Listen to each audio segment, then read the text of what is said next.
Hello दोस्तों, नमस्कार। Free stock market classes इस चैनल में मैं आप सभी लोगों का दिल से बहुत बहुत स्वागत करता हूं। अगर आपने पहली बार विजिट किया है ज़रूर चैनल को सब्सक्राइब कर लेना, साथ में बेल आइकन को भी हिट करके ऑल सिलेक्ट करके रख लेना, तब जाके आपको हर एक वीडियो का नोटिफिकेशन टाइमली मिलता रहेगा। लगे हाथ let's learn stock market and finance, इस चैनल को भी फॉलो करना। कल है संडे, तो इस चैनल के ऊपर भी एक नया लेक्चर अपलोड हो जाएगा। लिंक ऊपर आई बटन पर नीचे डिस्क्रिप्शन में दी है। तो चलिए दोस्तों, फिलहाल इस वीडियो को स्टार्ट कर लेते हैं। ठीक है दोस्तों, अभी हम लोग आ चुके हैं बिल्कुल हमारे नॉर्मल स्क्रीन के ऊपर। रिसेंटली हम सभी लोगों ने देखा दोस्तों कि एक न्यूज़ हर न्यूज़पेपर में हम लोग को देखने को पढ़ने को यहाँ पे मिल रही थी, जिस चीज़ के चलते काफ़ी यहाँ पे बवाल भी यहाँ पे मचा है। किस चीज़ की यहाँ पे मैं बात करूँ, आपको याद होगा एक कंपनी सडनली यहाँ पे ऑर्डर आ गया कि भाई कंपनी यहाँ पे डीलिस्ट होने वाली है और शेयर सीधा यहाँ पे जीरो होने वाले, मतलब एक फूटी कौड़ी भी नहीं मिलेगी भाई जिन्होंने यहाँ पे पैसे यहाँ पे लगाए थे। मतलब रातों रात हम लोग को सारी चीज़ें बंद होते हुए देखने को मिल गई, ताला लगते हुए देखने को यहाँ पे मिल गया। ऐसा बहुत सारे लोगों को लगता है, क्या लगता है कि रातों रात ये हो गया, तो ऐसा नहीं होता है दोस्तों। यहाँ पे हमें पहले से ही हिंट्स मिल जाती है कि कोई भी कंपनी, कोई भी शेयर, मतलब कोई भी कंपनी बंद होने वाली है, कोई भी शेयर जीरो होने वाला है। अचानक से नहीं होता है कि आज आप देख रहे हो पोर्टफोलियो में कल गायब हो रहा है, नहीं, आपको हिंट्स मिलते हैं। जैसे कि हमारा शरीर भी बीमार पड़ने से पहले हमें संकेत देता है भाई कि ये दिक्कतें यहाँ पे हो रही है, बदन में दर्द हो रहा है, थोड़ा सा मतलब बोलते हैं ना अनईजी टाइडनेस यहाँ पे लग रहा है, फिर अब हमें बाद में पता चलता है अरे बुखार आ रहा है करके। वैसे ही होता है दोस्तों, कंपनीज की भी अगर बात कर ले तो इस प्रकार की हिंट्स वो हमें देती है कि भाई शेयर यहाँ पे जीरो होने वाला है। आप डिसीजन ले सकते हो कि भाई बने रहना है कि एग्जिट करना है। हालांकि इसमें अब अगेन काफ़ी लोग एक मिस्टेक भी करते हैं। मिस्टेक मतलब क्या कि ठीक है भाई कि कंपनी में ये एक दिक्कत हमें नज़र आ रही है, इसका अर्थ ये नहीं कि डायरेक्टली बंद हो रहा है करके। जैसे कि अगर मैं बात कर लूँ, मान लो मेरा सर दर्द हो रहा है, इसका अर्थ ये डायरेक्टली ये कंक्लूजन नहीं कि भाई ब्रेन ट्यूमर ही हो गया करके। आप समझ रहे हो, वो चीज़ें चेक करनी होती है। हाँ कि भाई क्या प्रॉब्लम क्या है, अच्छा ठीक है थोड़ा सा सर दर्द हो रहा था, एक गोली खाली ठीक भी हो गया। ये भी चीज़ें आप लोगों को समझ में यहाँ पे आनी चाहिए, वरना लोग एकदम एक्सट्रीम लेवल पे ही चले जाते हैं। अरे सर आपने बोला था ये कंपनी में ये देखो ये दिक्कत पाई है ना, ये जीरो नहीं हुआ। ऐसा नहीं होता है, आपको वो चीज़ों को समझना पड़ता है भाई कि एग्जैक्टली क्या है। एंड देखा भी गया ना दोस्तों, कोई भी कंपनी जो डूबती है उसमें ये सारे प्रॉब्लम्स नजर आते हैं, एक प्रॉब्लम नहीं है नजर आता है। तो वो सारी चीज़ें मैं आपके सामने रखूंगा, वो हिंट्स मैं आपके सामने रखूंगा ताकि आपको पता चले कि हाँ भाई यहाँ क्या होने वाला है, कि कंपनी यहाँ पे डूबने वाली है, आपका पैसा जीरो होने वाला है। तो स्टार्ट करते हैं दोस्तों। ऐसे कुल मिला के 10 हिंट्स मैं आपके सामने रखूंगा। पहला तो सबसे क्लियर कट हिंट होता है भाई कंपनी के प्रमोटर्स। कंपनी के प्रमोटर को अंदर की सारी बातें पता होती है, उनको पहले से चीज़ें पता चल जाती है कि बॉस कंपनी की ऐसी की तैसी होने वाली, निकलो जो शेयर है भाई बेचो और निकलो।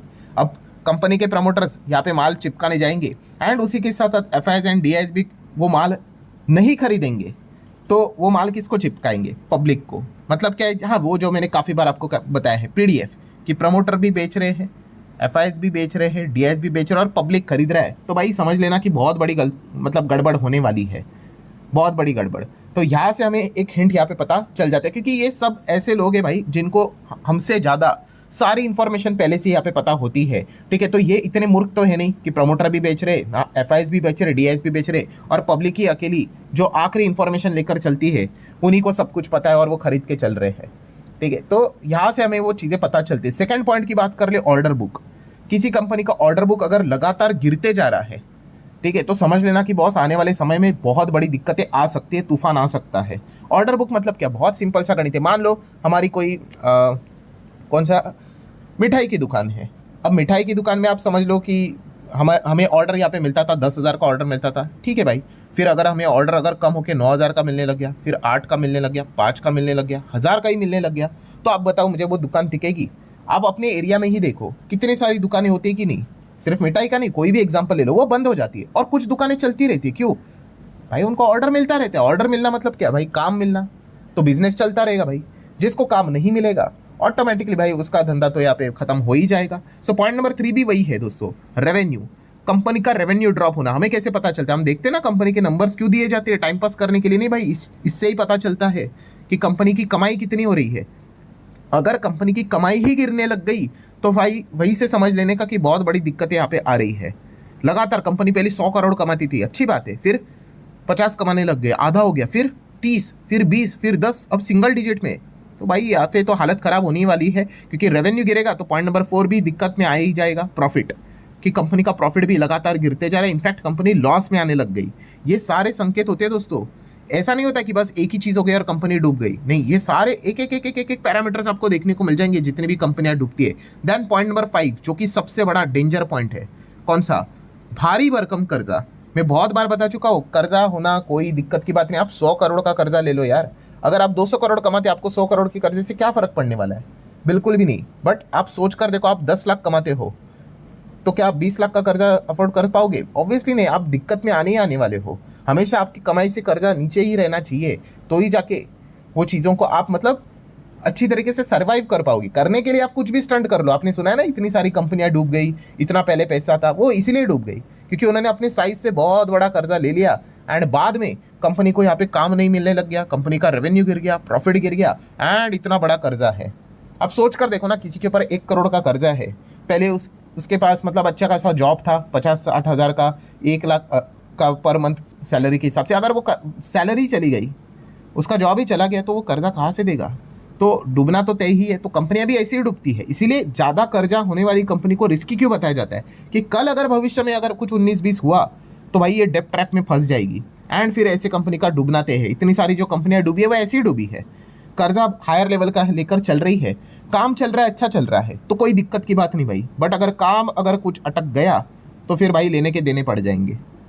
सो ये सबसे इंपॉर्टेंट चीज़ है दोस्तों। इसलिए मैंने आप लोगों को बताया भी था एक वीडियो में कि अगर एक्स बन रहा है, एक्स बनना मतलब क्या कि अगर यहाँ पे कंपनी का लोन अगर बढ़ते जा रहा है एंड दूसरे साइड पे कंपनी का प्रॉफिट अगर घटते जा रहा है, ये एक्स डेंजर का साइन बन गया भाई। दूर रहो भाई ऐसे कंपनी से, वो आज नहीं तो कल आपको फंसाएगी ही फंसाएगी, ठीक है। तो ये एक सबसे बड़ा संकेत होता है। देन पॉइंट नंबर 6 की अगर बात कर ले, यस, कंपनी के ऊपर इन्वेस्टिगेशन चल रहा है। लिटरली कंपनी के पीछे एजेंसियां पड़ी हुई है, मतलब सेबी पीछे पड़ा हुआ है, आरबीआई पीछे पड़ा हुआ है, इनकम टैक्स डिपार्टमेंट पीछे पड़ा हुआ है, देन सीबीआई पीछे पड़ा हुआ है, ईडी पीछे पड़ा हुआ है, इनकी रेड्स हो रही है। तो ये चीज़ें संकेत देती है बॉस कि कंपनी इस प्रकार के कुछ तो बिजनेस यहाँ पे कर रही है कि ये मतलब ये एजेंसियां का पीछे आना मतलब बहुत ही बड़ा मतलब एक नेगेटिव संकेत होता है भाई कि लोगों को अनसर्टेनिटी पसंद नहीं होती है कि अब इनकी इन्वेस्टिगेशन होगी, इनकी रिपोर्ट निकल कर आएगी और उसके बाद क्या निकलेगा वो पता नहीं। एंड उसके बाद अचानक से क्या हो जाएगा कि अगर रिपोर्ट में खराबी निकली तो एकदम क्रैश भी हो सकता है। तो अनसर्टेनिटी के चलते लोग निकल ही जाते हैं। सो ये चीज़ भी आपको अच्छे से पता है यहाँ पे होनी चाहिए। एंड अगेन कह रहा हूँ दोस्तों, ऐसा नहीं कि एक बार हुआ तो खराब हो गया, बट अगर बार बार हो रहा है, कुछ कंपनियां होती ही वैसी है, हमेशा अगर देखा गया तो भाई वो तो मतलब एजेंसी है, उनके पीछे पड़ी भी रहती है। सो क्लियर कट संकेत मिलता है कि भाई वहाँ पे नहीं जाना है, वो आपका पैसा डुबा देगी। पॉइंट नंबर 7 की अगर बात कर ले, रेजिग्नेशन। यस, कंपनी की अगर हम यहाँ पे बात कर ले, किसका रेजिग्नेशन? एम्प्लॉयज़ का नहीं, कंपनी के बहुत ही कीमती एम्प्लॉयज़ का। कीमती मतलब जो बड़े बड़े मैनेजमेंट लेवल के जो एम्प्लॉयज़ होते हैं ना, उनकी मैं बात कर रहा हूँ। अगर उन्होंने रिज़ाइन किया और जाते जाते उन्होंने ये भी बोल दिया कि बॉस की कंपनी में कुछ गड़बड़ है, तो आपने अलर्ट रहना चाहिए। इनफैक्ट आप ऐसा भी कह सकते हो कि बड़े लेवल पे किसी ने रेजिग्नेशन दिया तो रिप्लेसमेंट के लिए दूसरी व्यक्ति लानी पड़ती है। एंड अगर रिप्लेसमेंट में भी अगर उनको कोई अच्छी व्यक्ति अगर नहीं मिल रही है या फिर वो रिफ्यूज़ कर रहा है, तो समझ लेने का कि बॉस कुछ तो यहाँ पे गड़बड़ है। सो ये भी एक बहुत बड़े संकेत होते हैं दोस्तों, जो हमें बताते हैं कि कंपनी में कुछ तो यहाँ पे दिक्कत होने वाली। Point number 8 very important, company के एम्प्लॉयज़, कंपनी में जो काम करने वाले लोग हैं वो स्ट्राइक पे चले गए। अब कोई भी थोड़ी ना स्ट्राइक पे ऐसे ही जाता है, दिक्कत ही होगी भाई। सबसे कॉमन फीचर तो यही होता है कि हमारी सैलरी दे दो, वो तो हम काम कर रहे हैं, हमें हमारा पैसे दे दो। अगर कोई कंपनी पैसे नहीं दे रही, सोच कर देख लो उसके फाइनेंशियल्स की क्या हालत हो गई होगी, बहुत ही ख़राब है। इसका अर्थ ये नहीं कि कंपनी डूब गई वो कम बैक नहीं कर सकती, कर सकती है, बट आपको 100 में से 90-95 कंपनियां डूबती हुई देखने को मिलेगी। हाँ, एक्सेप्शंस ऑलवेज एग्जिस्ट, आपको किधर ना किधर तो आपको एक्सेप्शन मिलेगा ही मिलेगा। पर बेसिक चीज़ों को समझो कि एम्प्लॉयज़ को सैलरी नहीं मिल रही है तो दिक्कतें तो हो रही है। मतलब सोच लो कि कंपनी के कैश फ्लो में कितना बड़ा दिक्कतें यहाँ पे चल रहा है, ठीक है।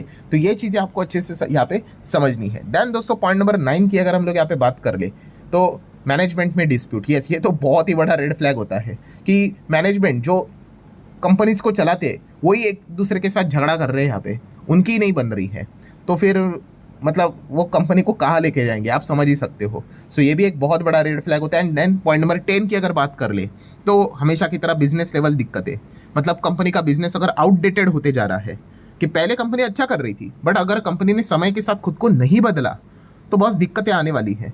देन उसी के साथ कंपनी का लाइसेंस खतरे में आ गया, कंपनी को आगे बढ़ने के लिए लोन की रिक्वायरमेंट होती है, बैंक लोन देने के लिए मना कर रही है, कर्जा नहीं मिल रहा है, कंपनी अपना मार्केट शेयर जो पहले मान लो बहुत अच्छा लेकर चल रही थी वो मार्केट शेयर लगातार गिरते ही जा रहा है, गिरते ही जा रहा है, गिरते ही जा रहा है, ये संकेत देते भाई कि कंपनी के बिजनेस में दिक्कतें हैं बहुत बड़ी, ठीक है। या फिर आप कह सकते हो कि कंपनी पहले जो माल लेती थी तो उसको मतलब जो जहाँ से माल खरीदा वो कहता था कि ठीक है सर जी कोई दिक्कत की बात नहीं, हफ्ते भर के बाद पैसे दे देना, क्रेडिट के ऊपर माल उठाती थी। अब माल उठाने जाते तो वो बोलते भाई पहले पैसे रखो, कैश पे आ गए, क्रेडिट वाले कैश पे आ गए, क्यों? क्योंकि उनको भी पता है इनका जो बिजनेस है उसकी कोई गारंटी नहीं है, कभी भी डूब सकता है। तो कह रहे कि भाई आप माल लेके जाओ बट अभी पैसा हाथ में रखो और माल लेके जाओ। सो इस प्रकार से अगर कंपनी उस सिचुएशन में आई तो ये संकेत क्लियर कट नजर आ रहे हैं कि कंपनी की फाइनेंशियल स्टेबिलिटी ठीक नहीं है, कभी भी हादसा हो सकता है। सो ये 10 पॉइंट है दोस्तों, इनके ऊपर आपको चौकन्ना होकर ध्यान यहाँ पे रखना होता है, ठीक है। एंड अगेन कह रहा हूँ दोस्तों, ऐसा नहीं होता कि एक पॉइंट ही नजर आएगा और कंपनी धड़ाम करके कोलैप्स हो गई, नहीं, आपको ये सारे पॉइंट्स नजर आते हैं, सारे पॉइंट्स नजर आएंगे। एक डूबने वाली कंपनीज में ऑलमोस्ट ये हर जगह पे आपको सारे पॉइंट्स दिखते हैं और वहाँ से क्लियर कट मतलब बोलते हैं ना, इट्स जस्ट ऑफिशियल अनाउंसमेंट जो पेंडिंग रहती है कि हाँ भाई हम खत्म हो चुके हैं, ठीक है, वो कुछ सालों के बाद पता चलता है, तब तक बहुत सारे लोगों का पैसा भी डूब जाता है। सो इस प्रकार से इन चीज़ों के ऊपर ध्यान रखना होता है और तुरंत डिसीजन लेना होता है कि भाई हाँ यहाँ से हमें एग्जिट करना है, तो जाके आपका पैसा यहाँ पे बचेगा, वरना कितने सारे लोगों का ऐसा ही पैसा जीरो भी हो जाता है। सो ठीक है दोस्तों, आशा करता हूँ वीडियो हेल्पफुल लगा होगा, कुछ नई चीज़ें सीखने को मिली होगी। चाहो तो लाइक एंड शेयर कर सकते हैं। मिलते हैं अगले वीडियो में, तब तक के लिए बाय बाय।